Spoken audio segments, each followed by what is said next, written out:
Yes, as we sink into the evening, the sky grows darker in phases. The moon begins to become more visible. And on some nights, in the air, water vapors cool, forming ice crystals that then become clouds. These clouds may block the moonlight or even the moon itself. This natural process is as well what happens when we invite magic into our lives. Yes, if we engage in any mystical manifestation technique, knowingly or unknowingly, we invite other forces within this vast multiverse and in the vastness of ourselves to come and join us. This is to me why, when you're new, remember when you were brand new to learning about magic, more naive, more lighthearted about it, perhaps, maybe, more playful. And you had a couple of early successes. I know I did. Little simple things, but it sort of fueled you and kept you going. There wasn't any, it just wasn't as heavy, not as much heaviness. Didn't really know exactly what all the rules were, but you knew you wanted to try. In fact, one of my personal reasons for diving into chaos magic, perhaps one of my personal background reasons, may have been to sort of reboot and release some of the heaviness, from all the backed up things that you study and all of this, just to say, okay, here's freeform, here it's new. Because I find myself realizing, after all, that it was supposed to be somewhat adventurous, right? Wasn't that part of the whole thing? But it's a circle, because I realized I found myself understanding that even in the free form of chaos magic,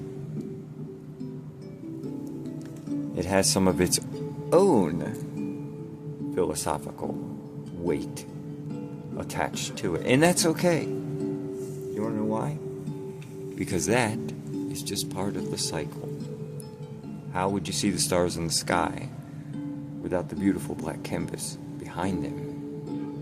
That canvas, too, is alive. Can't have dark without light, and light without dark. And scientists are discovering that there's great energy stored in what used to be called the vast, void of space. What I'm saying, my fellow witches, that far too often, we as magical practitioners take things way too seriously. This statement does, however, come with a warning. Meaning, yes, be light, carry yourself lightly, don't take life too seriously, but balance this with respectfulness and integrity. Here are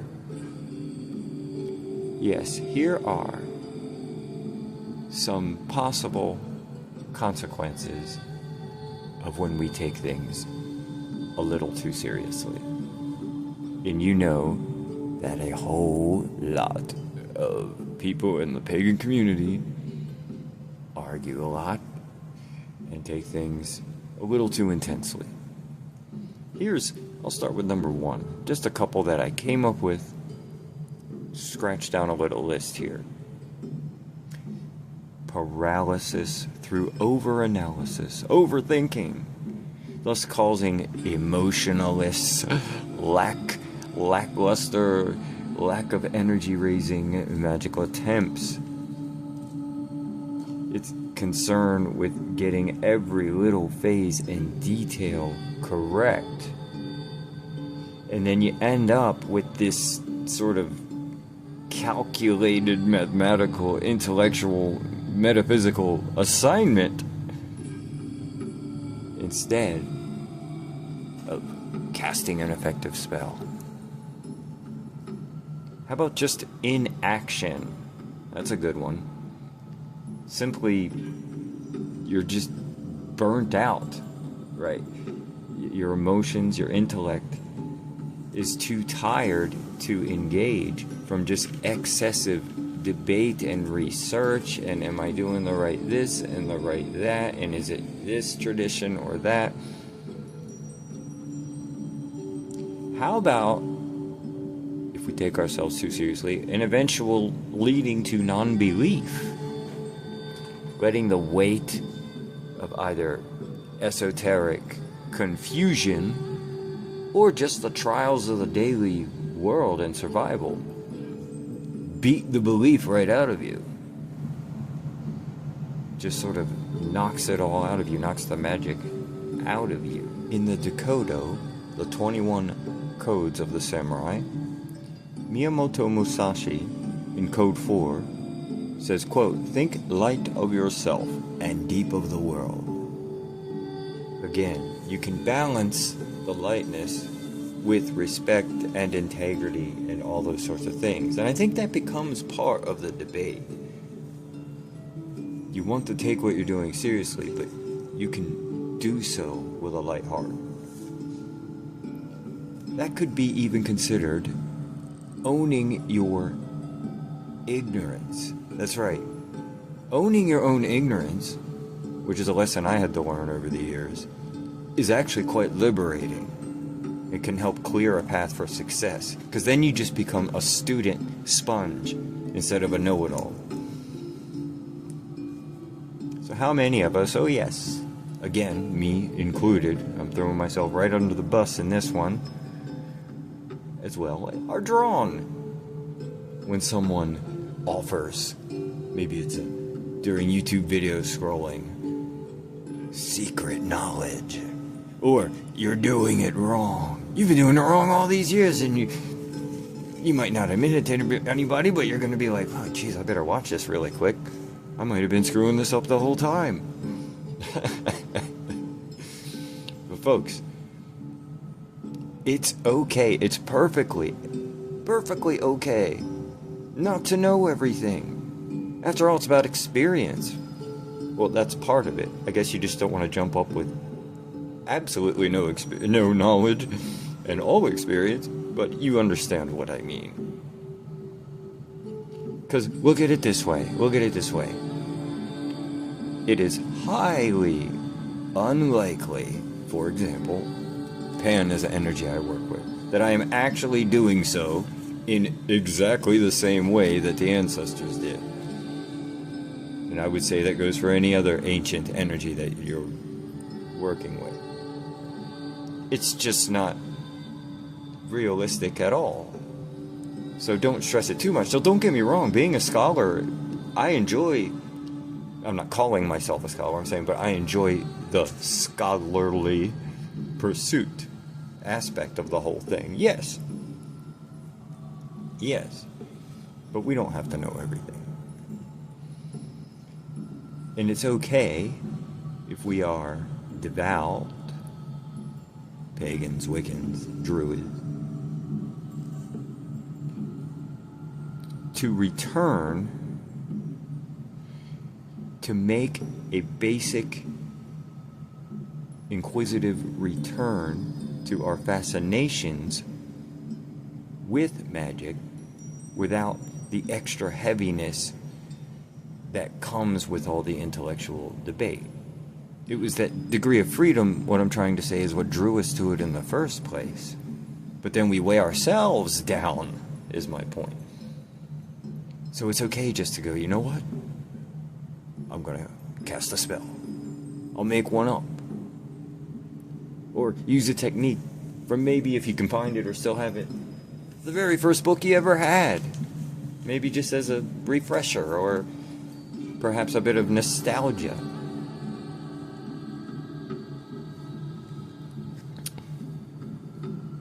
We are what we do.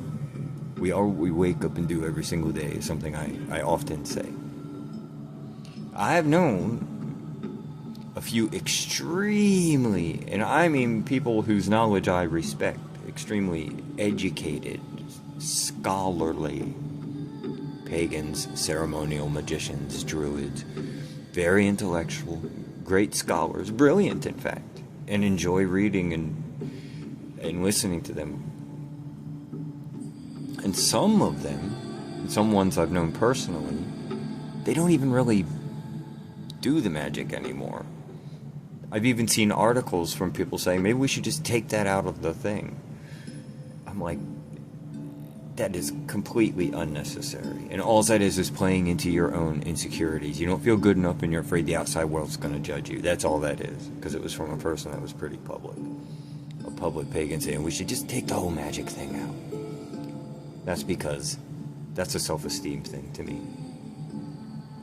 So, but they can know all the everything, the books, the history, the ancient tomes, the grimoires, the whole thing, and still be highly ineffective at actually doing it.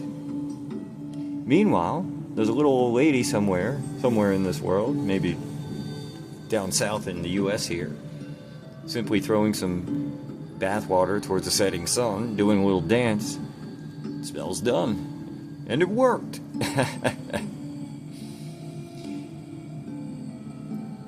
But what it really requires, to me, is realigning ourselves. That's what we're getting down to, I think, is alignment. And that is deep into our identity programming. Being too serious, in my opinion, can set up barriers between you and whatever the energies are that you're trying to work with in the first place. It's like setting up a roadblock. Because there is a funny line between respect, like show up to the forces of the multiverse like you mean business. But if you're too serious, then it's almost as if it's so heavy you're trying to force it with your worldly, intellectual mind instead of the intuitive, subconscious vibration frequency connection that you would have. Instead of that natural bonding with it, it's taking the more forceful approach. And in that point, you might as well, for whatever the issue was, that was the reason you were engaging in the first place, just go do it the old-fashioned way in the physical world. Go work and sweat for it. Nothing wrong with that, by the way, either, and in fact, I recommend it. But that's what it does. I think it pulls it back when we get too serious. It pulls it back too much in the physical. And then there are some practitioners that are way too much out in the cosmos and not enough in the physical. But at the end of the day, I say we don't lose our sense of lightness and adventure in our spirit. That was part of the whole reason we started taking an interest in magic in the first place. There are other reasons, but that was a big part. I'm Daniel Michael, and you're listening to Main Street Universe, a show and network reminding you that the mysteries and possibilities of the universe are closer to Main Street than you may have ever imagined. You can always listen to the archives here on the YouTube page, which means that next week you can listen to Last Week This Week from my new home in the mountains, Hagerstown, Maryland. I'm Daniel Michael, and have a beautiful evening.